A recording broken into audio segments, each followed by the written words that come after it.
In a world so mad, we're so glad you tuned into Lady Probs. Hello, Lady Probs audience. You are watching Lady Probs podcast. We are your hosts, Brittany and Kaylee Winfield. If you are new to this podcast, we are so excited to have you as a new listener. What we like to do is we sit down every single Monday and we pick a topic that we feel affects women on a day to day basis. And we just want to be able to normalize the conversation. So today's episode is called Sizing Up, and we're going to talk about the changes to women's clothing lines throughout history. Yeah. Brittany, take it away. Oh yeah. So clothing is very interesting. One, it's our expression. It's how we express ourselves outwardly. No matter how you identify, it's how you show yourself to the world. So it becomes a little bit more controversial when you have all those factors, including size changes. It's pretty interesting how the fashion world didn't really have a standard in the 1940s because, you know, it was typical that there were seamstresses at home and they were more accessible. It was a more accessible job. So clothing was really more customizable back then. You took your inseam, you took your uh, all of your sizing, you took all the measurements, you went to the tailor, and clothing was more customizable to your liking. And if you didn't like the size that you bought at the store, you had somebody there that could take in the clothing. Now, it becomes a little bit more tricky when in the 1940s there was a company that was hired to analyze sizes and create a standardized sizing chart. So sizes, they went from sizes 8 to 36. Now, nowadays we don't have 8 to 36. We have 0 to as high as you can make clothing. There really wasn't that idea of a smaller size. There really wasn't that pressure to fit into a size 00 jeans back in the day. And keep in mind, it really wasn't the fashion to wear pants as a woman, where we've come so far nowadays being able to really wear what we want and to be able to show off those sexy ankles, if you know what I mean. That um, ankle. that ankle though. So sizes 8 to 38, there were only three choices for tall, regular, and more petite. So we do see that nowadays. And it's pretty interesting how that narrative has kind of flipped now that we have very tall individuals. They kind of need to have very tall sizes nowadays. So we have that increase of product line that is specific to that niche of individuals based on their sizing. We see a lot of plus size specific product lines nowadays. And then we still see that less inclusive sizing with stores who are, only fit sizes 2, 4, 6. Mhm. So the fashion industry really, even though the sizes became standardized, it narrowed the choices of what women were able to wear. When those standards, that sizing standard went away, and that's when you started to see the introduction of the smaller and smaller and smaller sizes. It really, it took until 1995 when a private company was hired to put out a sizing chart again, because nobody knew what size they were. When you went to one store, you might have been a size 8, but if you went to another store, you might be a size 12. And it made it really difficult for women to be able to buy clothing. And it just, we're having that same issue nowadays where the Department of Commerce doesn't have that regulation. So you don't, every company has to provide what their sizes mean based on, the waist, the bust, Those the, charts. yeah, Yeah. the sizing chart. They have to produce their own because women really don't know what size they are when they're going into a store. And it's like the era of shopping online. Yeah, exactly. It's It's very hard. confusing. It's very Yeah. hard. And as a plus size woman, it's even harder. You know, we're going to talk about this in this episode, but you don't get to see the clothes modeled on women that look like me, or even look like you, and you are in that BMI index as I'm healthy. technically in that category, but sometimes I don't feel like that too. Exactly. And everybody uses Marilyn Monroe as the prime Sex example. symbol. Exactly. She is one of the biggest sex symbols across generations. Mhm. Distinctively the most recognizable face of any model, I would say. That's why I picked the classic red lip for tonight's episode. I was gonna say, Brittany, that's such a beautiful, vibrant color on you. Thank you. It How makes my blue adorable. eyes pop. And, Yes. you just have to channel your inner Marilyn Monroe. And to do that, like, I have to find a sewer grate somewhere and put on a white dress. And it would be Please don't perfect. get burns on your legs again. Yeah, right. Oh my God. Oh my God. If you don't know that reference, House Bunny, you have to watch that movie. Oh Yeah. my God. It is so funny. And then, you have her being still one of the biggest sex symbols nowadays, but she would be considered plus size nowadays. Back when she was modeling and were, taking pictures and were in bathing suits that were not deemed appropriate for back then, Mhm. she was considered a size 16 in the 40s, was considered a size 12 in the 50s, and now if she was alive today would be considered as a size 6. So even for now, today's standards of models and what a model size should look like deemed by the companies, and I'm putting that in air quotes for anybody listening not on YouTube, not visually, you Mhm. know a size 6 would be the higher end weight wise of models nowadays.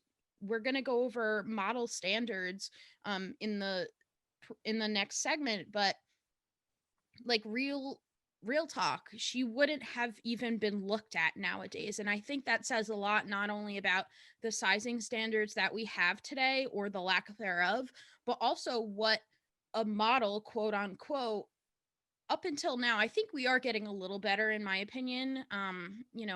We have companies that are being more inclusive to models.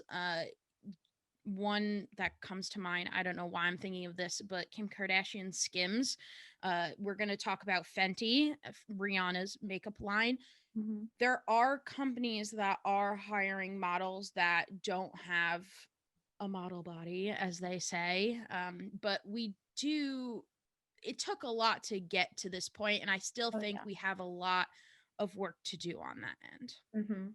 I think it's really interesting the language around sizing. So as you said, like in the past, Marilyn Monroe was a 16 and now currently she would have been a 6. The fact that, we're taught as school kids a number line from 0 to 10, like 10 being the highest, 0 being like neutral or the lowest. And the fact that like the smallest possible size you can get is a double zero, that's like asking for people to be small. Yeah, Like if the smallest size was a 13, it's like in my head, I'm like, I don't really associate that number with like being small, but a 0 means that like nothing's there. You're a drop of water, like nothing's there. It's exactly. neutral. And you literally have to be put into a box. And I think, it's no surprise that there's a correlation with individuals who suffer from anorexia and bulimia. There's definitely a correlation, and you wonder why. Like, there is a social and cultural um relationship with those two statistics.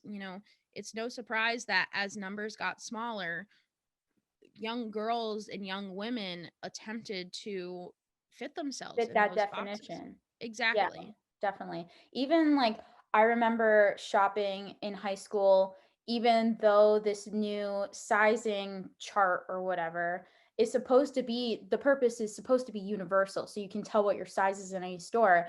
If I shop at H&M and Urban Outfitters, I am two different jean sizes. In like I tried on, I'm for full discretion, like I'm a size 6. I'm not always a size 6, but that's usually like I'm usually a size medium. And like when I shop at H&M, I'm a jean size like 10 there. And I don't know why. I'm confused. I'm like, and then it's me in the dressing room being, did I gain weight? Like am Yeah, I too, and those are questions that shouldn't pop up in your head when you're trying to put on a pair of jeans and feel good about yourself, because exactly. you want And to go there out and hang out at a concert with new jeans on. exactly. And there have been companies that have been guilty of sizing down and literally taking in the seams, even though the numbers may be a size 10. By definition, it's not what you would expect for a size 10. That's why it I'm jealous of men sometimes, because if you Yeah. tell them they're a 36 inseam, it makes sense that it goes by the measurement. It goes by the measurement of how tall you are and your waist size. But for women, you really don't know. And it, I always tell my partner, like, please don't buy me clothing. I myself don't really shop online, unless I have my handy dandy measuring, like the measuring tape, the Yeah. sewing tape. Unless I'm specifically measuring myself in those areas and checking the sizing chart, I have no idea what size, and I can't tell you off the top of my head what size I'm going to be if you're at the store and see something cute that you want to Yeah, buy, me either. or for Christmas presents or whatever. I'd rather get a gift card because I have to go into the store and try something on, because I don't know. I can't even give it an idea of an answer. I think it's really important too to remember that when you walk into a clothing store, you're not the company isn't just selling you a pair of jeans. They're selling you a lifestyle brand. That's what they teach you in Exactly. marketing. And like certain stores sell the image of a girl who's super thin, long blonde hair, just effortless, and that's not reality. Um there was a quote from the CEO of Abercrombie and Fitch a few years ago where he was talking about how he didn't want quote unquote fat chicks shopping in his store. I think an article that came out said he doesn't want larger people shopping in a store. He wants thin and beautiful people, Lewis said. He doesn't want his core customers to see people who aren't as hot as them wearing his clothing. People who wear his clothing should feel like they're one of the cool kids, quote unquote.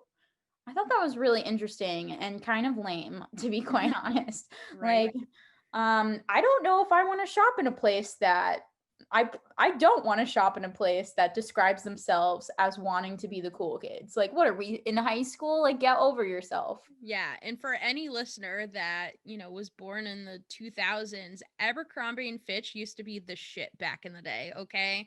And we Hate it. never shopped there. We really, like, truly No, never shopped there. I think I own one Aeropostale thing because I got it, hand me a down. hand-me-down from somebody. Yeah.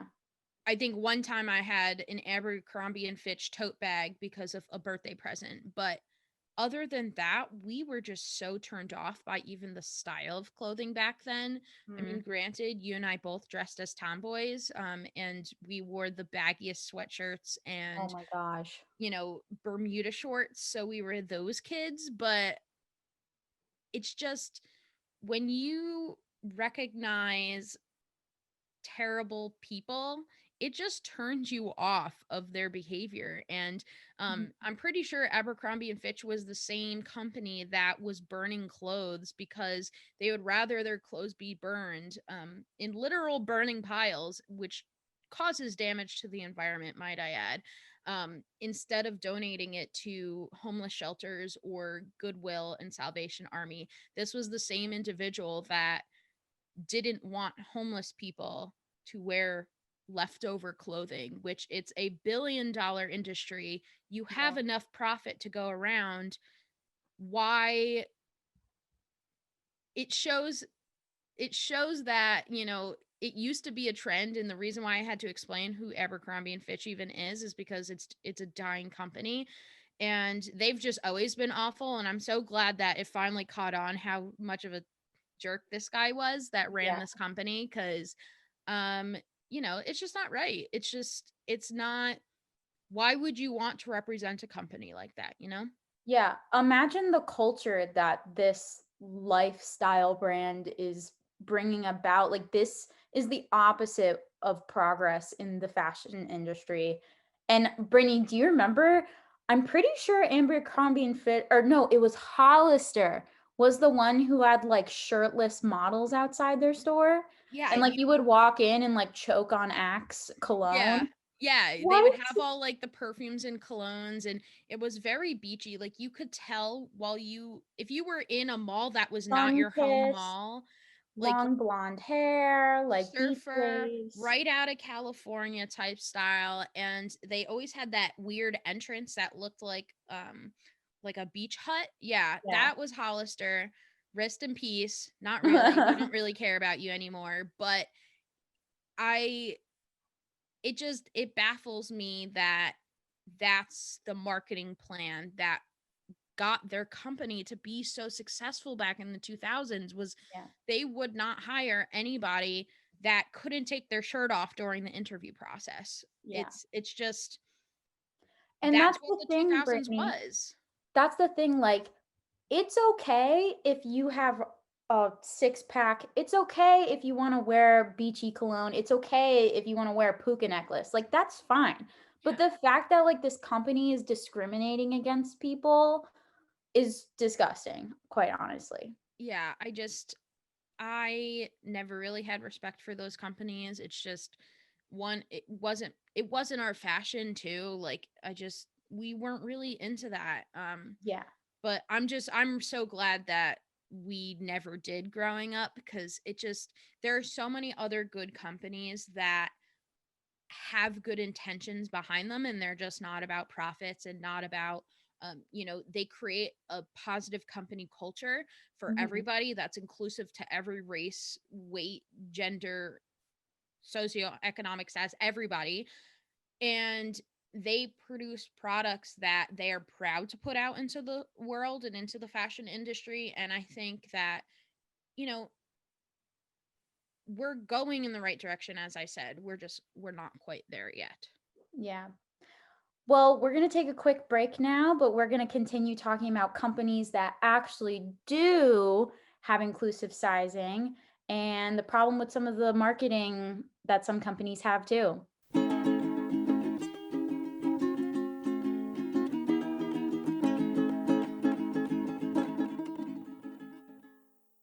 So, we are going to talk about the lovely Ashley Graham now.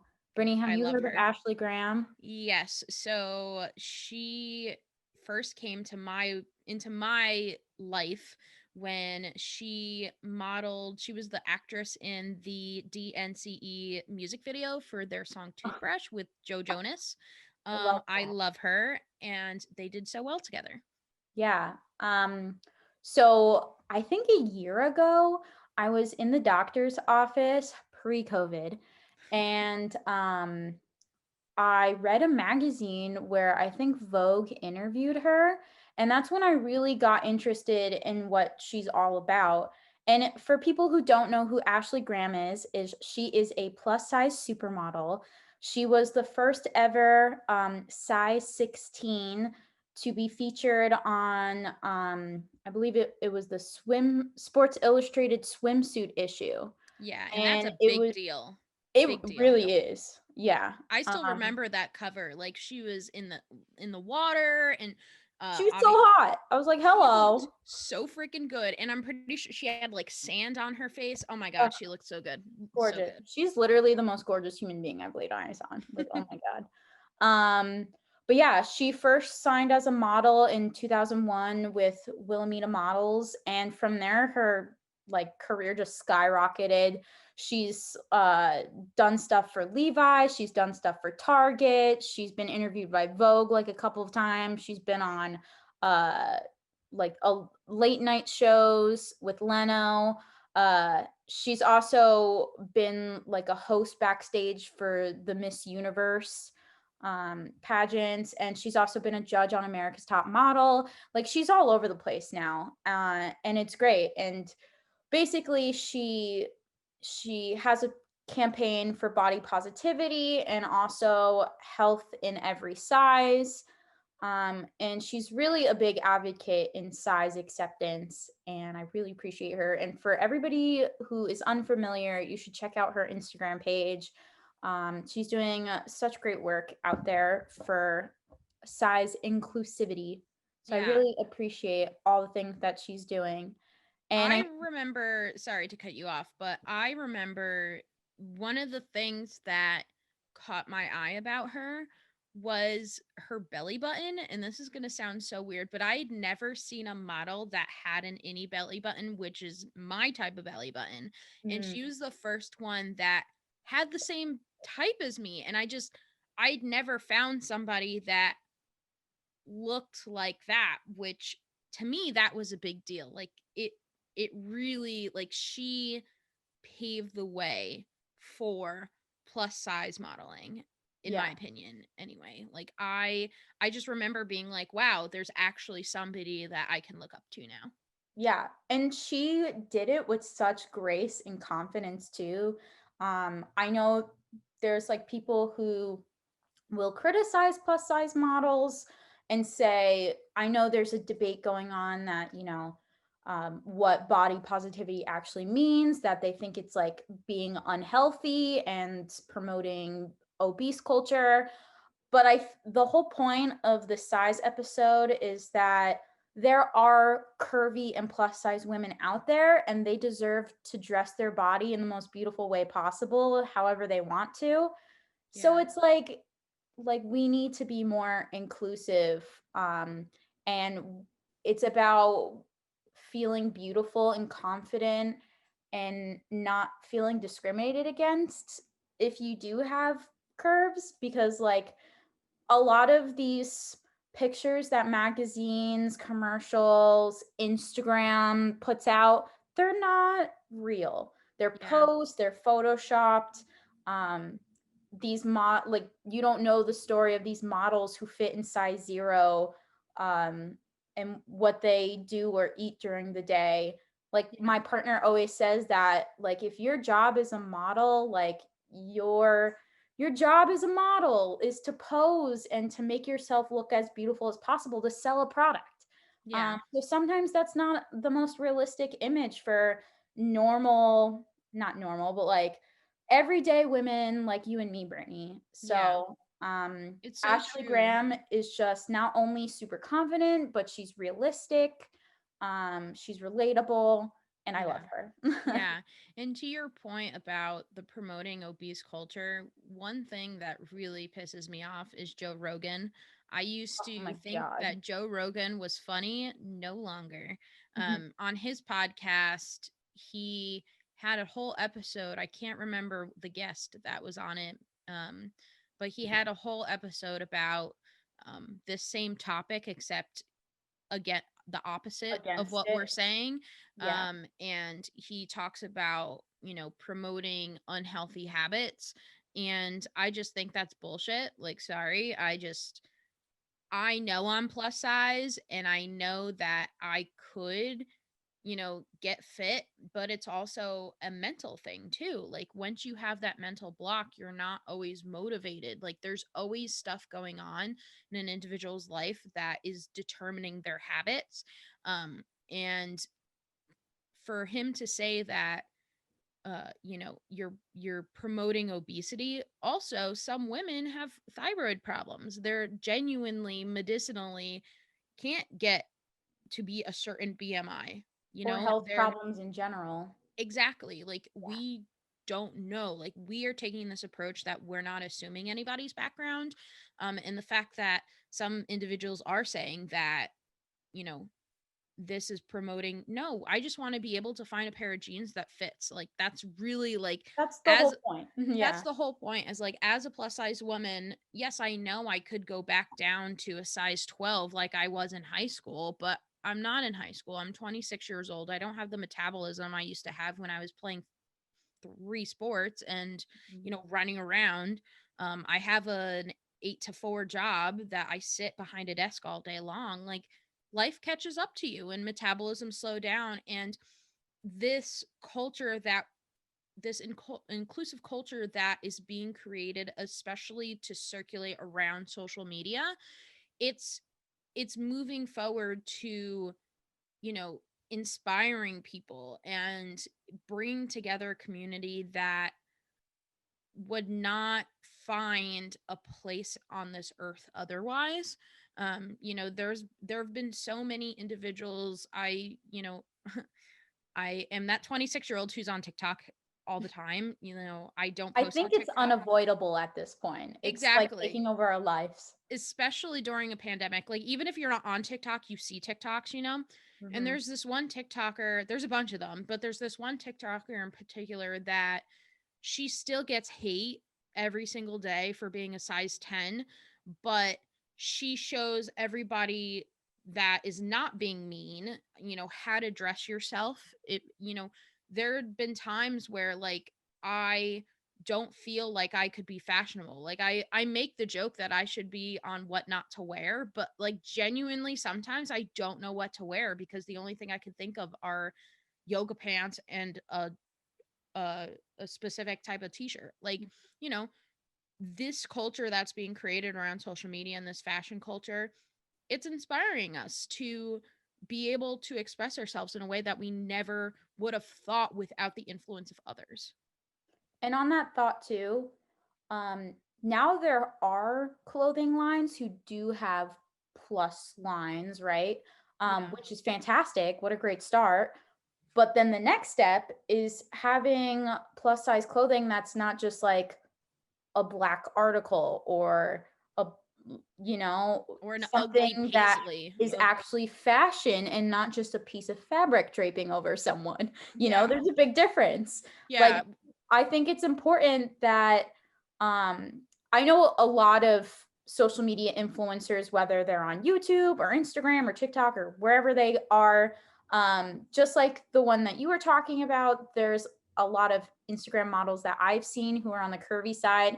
They're normalizing crop tops because, like, why are bellies showing bellies only for the thin, skinny people? Like, that's Yeah. ridiculous. Like, it's just a skin, you know? Yeah.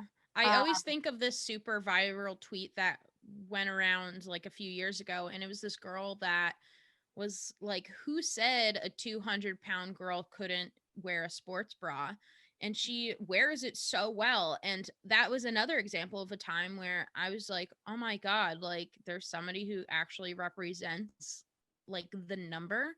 like, get Um, it, girl. because Yeah. that's the other thing. If you're not a size 0, you are a certain weight that can't wear certain clothes. That's another thing, is like not just the size diversity, but also the actual weight diversity. Is, you know, just because you're a certain weight doesn't mean that you cannot wear certain things. And especially remembering, like, here's a reminder, like, everybody's a different height. Like, what may look a certain body type that's the same weight as you, a different body, like, you know, Yeah. there's so many factors. So trying not to measure yourself to others, it's good to be inspired by, but it's not good to be completely overtaken by. And it's funny you mentioned that because I think that's exactly why we wanted to do this episode. Because the other night, Christmas shopping and stuff, I was shopping online. And instead of shopping for other people for Christmas, I shopped for myself because we all Naturally. do it. It's hard not to. Um, I was, I'm 5'2". Brittany and I are both 5'2". Aw, cute. Mm, We've got I think made I've of shrunk. I've really. shrunk down. Yep, I'm only like 5 3/4 inch. See, I always say I'm 5'2" on a good day and 5'1" on a rainy day because, like, jokes. I was a cashier for a really long time, so I have plenty of jokes like that. It depends Anywho, on which shoes I'm wearing that day. That's my yeah, determination. yeah, exactly. What was I saying? So Height, the size and height. weight and height. Yep. Yeah, I was shopping online, and whenever you shop for clothes, they always have a model that's like always wearing a size small and is always like 5'9". And it's impossible for me, who fits in the category of like the marketing these companies are, toward. And like I'm super short, so I have no idea if I need to buy a large, so it's oversized, like a large crop top, or a size small. I bought like a jumpsuit the other day, and I bought a size small, and I came out, and I literally look like a mechanic. Like I was, and I was like, that's not the look I'm going for. So it's like really hard to determine what clothes to buy. And also, so one of my favorite, so I love anthropology so much. You can tell, like, vibes. Um and I also, so I follow a couple of influencers because I'm that girl. And a lot of girls, they love ModCloth, Yeah. which I love too now, because not only are they retro, but here's the difference between ModCloth and Anthro. They both have plus size lines, right? The difference is Anthro, they have a petite line and a plus size line. So they have two different sets of clothing for each of these categories, right? Whereas Mhm. ModCloth has one dress and has size 0 to 3XL. And when you scroll through the pictures to select what the dress looks like, there's a model who's a petite wearing it, and there's a model who's curvy wearing it. And I love it. I love it. I love it. I love it. Because, like, there's like, how am I supposed to tell if the model's like 5'9" and like straight out of a magazine? That's not what I look like. How am Yeah. I supposed to tell if this sweater looks good or not? Yeah, and to your point, the problem with two separate product lines is there'll be times where I'm shopping and I see something on the homepage, which that's the point of a homepage, is to catch my attention to buy something, and I go and I look and it's not available in the plus size line. So they're literally making two separate items of clothing based on what they think that demographic would like. And there's been times where I'm like, I would have bought that shirt if it was available in my size, but Mhm. it's not. And that's your fault. I would have Yeah. paid a little bit extra money because I know, that's another thing is some plus size clothes are extra because extra fabric to make it. That, depending on the product, I could see both ways. If it's a really expensive dress that takes a little bit more fabric, yeah, I could see paying a little bit more money. But if Mhm. it's a t-shirt, like, you're making so much profit off it anyway, depending on which store it is. If it's a bigger company, I'm a little bit, you know, peeve that I have to pay a little bit more for clothing. You're making enough profit off of it already. It doesn't cost that much to make it. Small businesses, not talking about you. I will pay anything to get a We're shirt. talking about like mass Yeah. production I'm talking like corporations. Old Navy, H&M, all that stuff. Mhm. Like if I have to pay $2 extra just because I'm a certain size, not okay with that. Yeah. You are already making enough money off of me. But it just, I don't know. It's such a new thing to even consider being inclusive with sizes that I think that ModCloth's doing a great job. I think that I they do are too. also a pioneer in this industry. And you all the time send me links to ModCloth. You're like, come on, check Mhm. it out. Or do you need a $10 coupon? I've got one for you. I think that Yeah, I can they're do. just they're creating a positive culture for their consumers. Yeah, and there's like other corporations. I think it's really important how you talk about sizing, and then also how you show sizing. So just like having one cohesive line for all sizes, there's also like if you hire models that are diverse. So for example, the classic one is Victoria's Secret versus Savage Fenty. Riri is like killing it in the inclusive category, okay? Right. Um, her makeup is not only amazing, right? But there's news that came out where she came out with a line of foundations that had every nude color in the entire world Like and you could match that. perfectly Match matched. it. Hmm. And now she's killing it again with her lingerie line. Yes. Um, and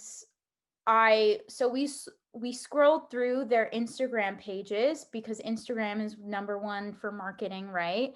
For their demographic.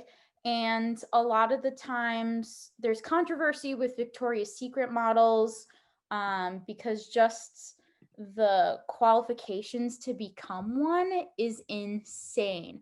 Like, Yeah. you have to be a size 0, 24 waist. You have to be like 5'6", between 5'6" and 5'9". Um, and and then you have to have a fun personality, but that's number 4 on the list, apparently. That's not as important.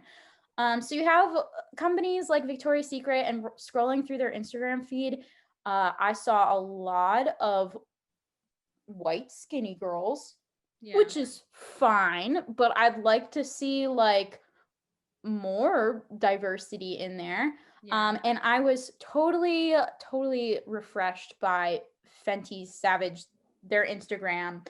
We had we had non-binary, we had women, we had men, we had women of color, we had all different sizes, we had all different abilities going on.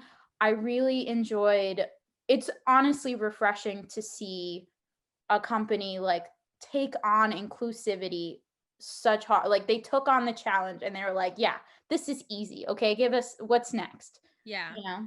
I haven't tried the lingerie, but I have tried the makeup from Rihanna's lines. And let me tell you, the quality. Oh my goodness. Mm, And not only that, but the price. The yeah, price was affordable for the everyday woman. It wasn't like it's astronomical. It's not, you know that she cares about the consumer. Like yeah, that's the bottom line is, do they actually care? And to me, I think Rihanna is doing she's a killing it, we fantastic love job, her. killing it, Yeah, killing it. Exactly. yeah, and that's the thing, like, just because you have a plus size line doesn't mean it's quality stuff. Like, you Yeah. can't just be like, oh, we did it, we have a plus size line, like, no, that's not Ooh. good enough. Not to just check a checkbox. And the thing I like Mhm. about Fenty rather than Victoria's Secret is exactly the language that you're talking about, the linguistic difference between those two companies. The fact that Victoria's Secret calls them models and Fenty calls them ambassadors. For me, one of my first experiences with really looking into using Fenty products was after the Netflix show oh my gosh, The Circle. Have you ever seen The Circle on Netflix? I It's like, don't think I have. oh, so good. Oh my gosh. It's Is it b- one of those, like, Love Island type of no, no, things? no. Oh my gosh, no. So basically all these individuals are put into separated apartments. It's a show that originated in the UK, I'm pretty sure.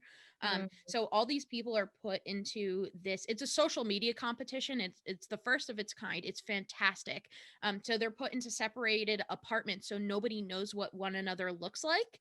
And you can adopt any personality. So you can act as your real self. You can catfish. You can literally make up anything about it, but basically you create this social media profile mm. and you interact with the other competitors using the software program. Yeah, um, platform.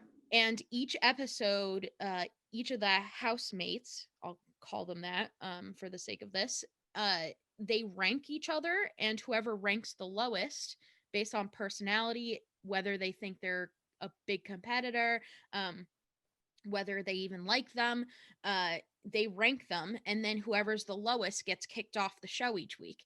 Fantastic show. Definitely recommend it. So Okay, good. might have to So binge it later.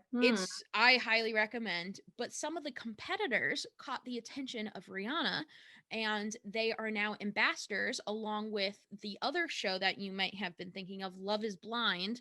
So those two shows Oh, were both produced by Netflix, and both of those shows had women come off the show that are now ambassadors. So I Wow. love the fact that Rihanna is taking viral hits, because at one point The Circle and Love is Blind was both number one on Netflix.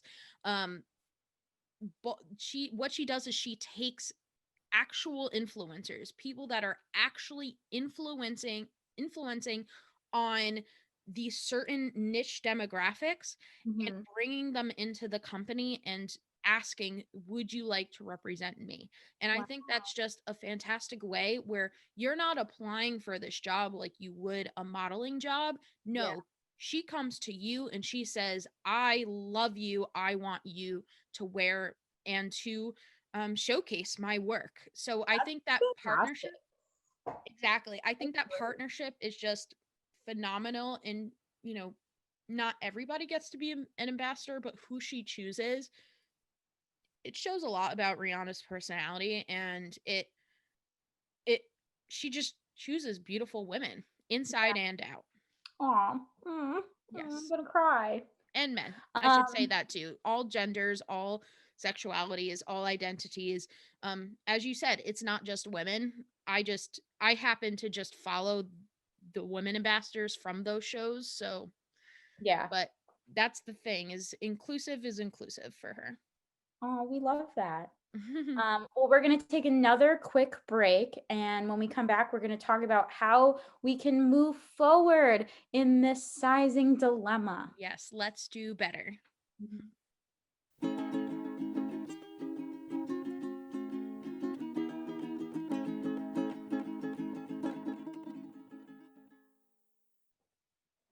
Welcome back. And now we're going to talk about moving forward and how we can do even better in the fashion industry.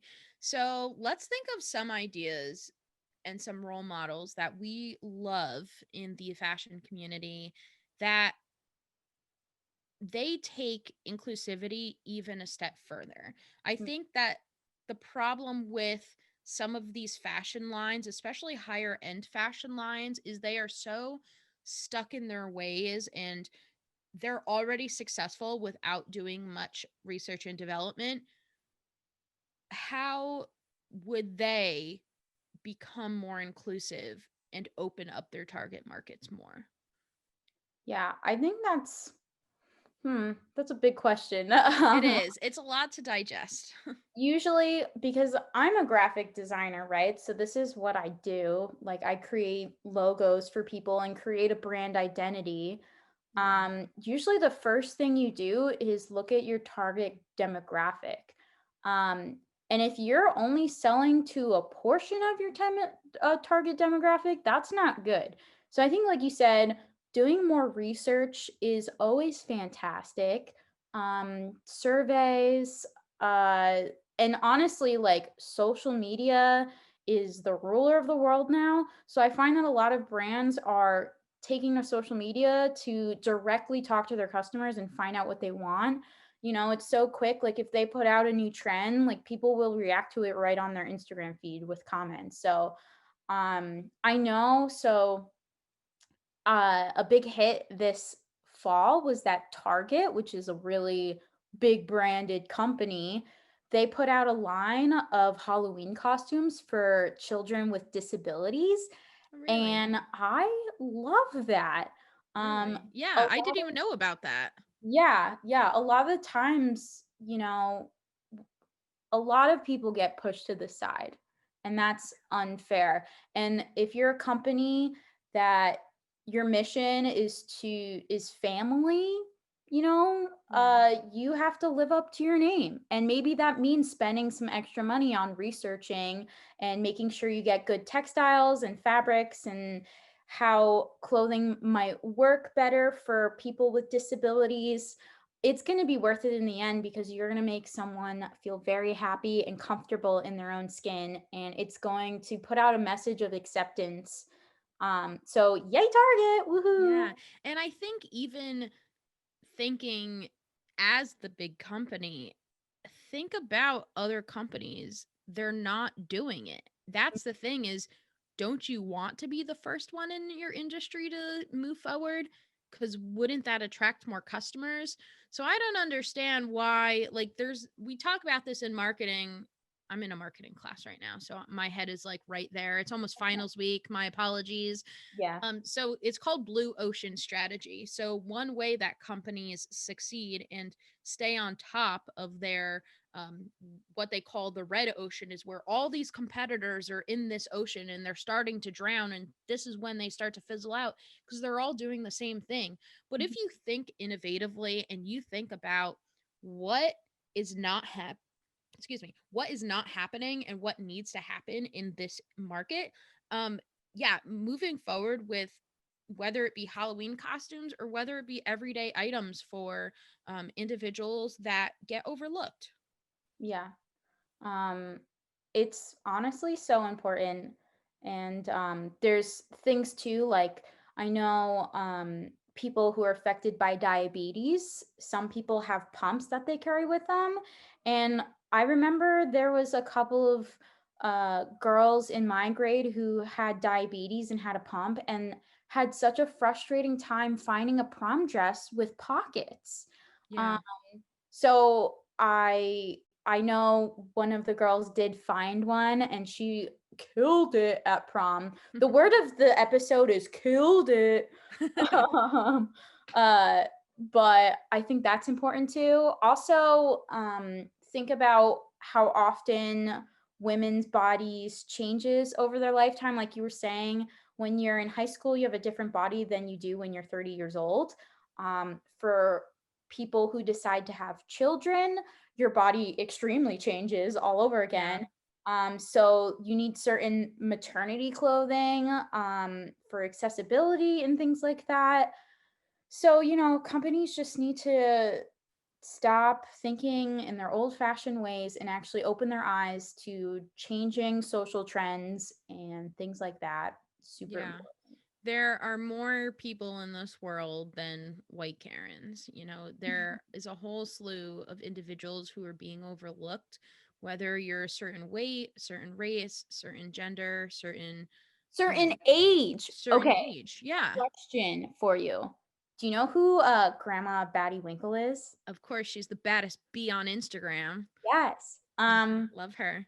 I think we forgot to mention too is like age Yeah. inclusivity. Yeah.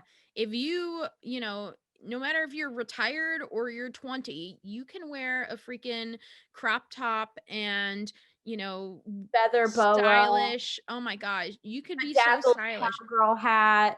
Yes, because I'm at an age where I am not almost 30. Oh god no, but like I'm getting up there. Like I'm this year was the first birthday I was not looking forward to turning another age. So, you know, it's happening. But then I sit down and I realize like just because I'm going to be turning 30 in a few years doesn't mean I have to stop wearing, you know, certain clothes. Like if it Yeah. makes me comfortable and makes me happy, who cares? Like, who cares? You know, that's how you show yourself to the world, and that's how they're going to know your personality. Yeah.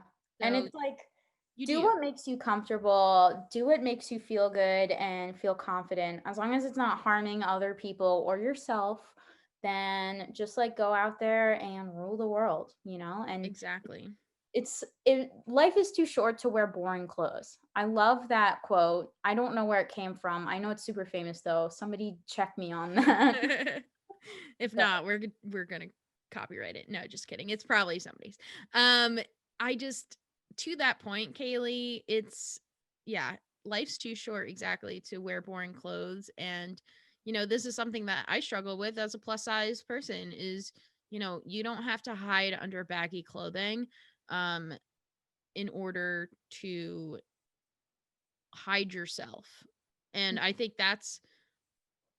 that's a point that gets lost a lot is um you know, there are so many influential people out there who will show you that you don't have to hide yourself and people are going to like you as long as you have a likable personality, which most people do.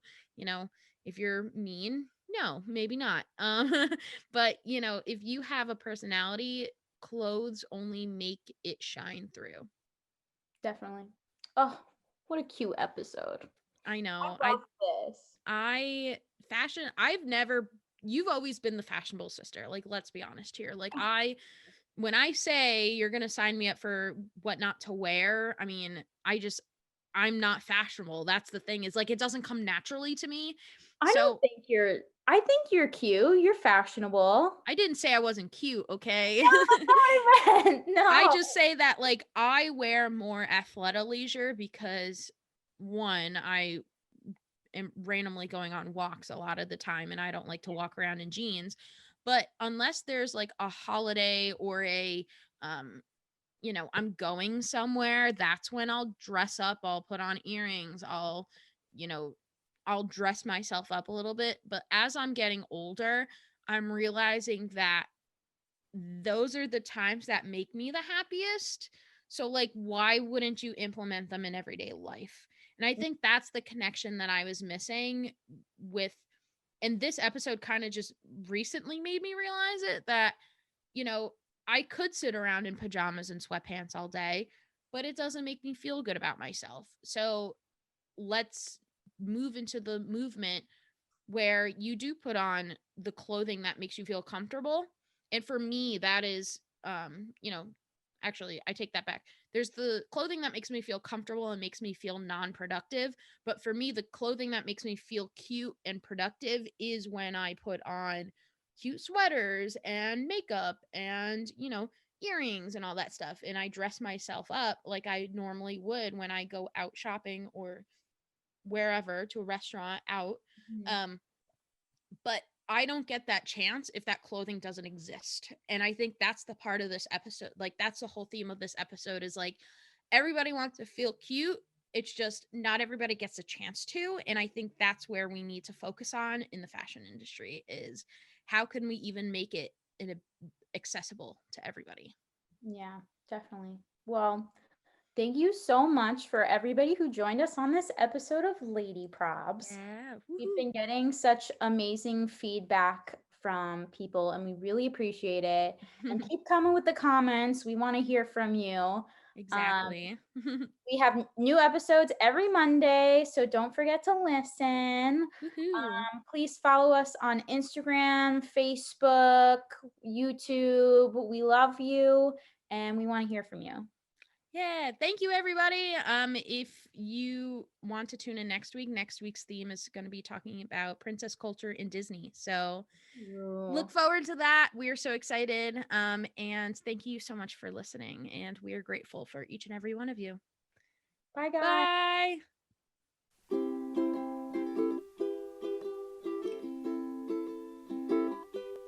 Lady Props. Nice.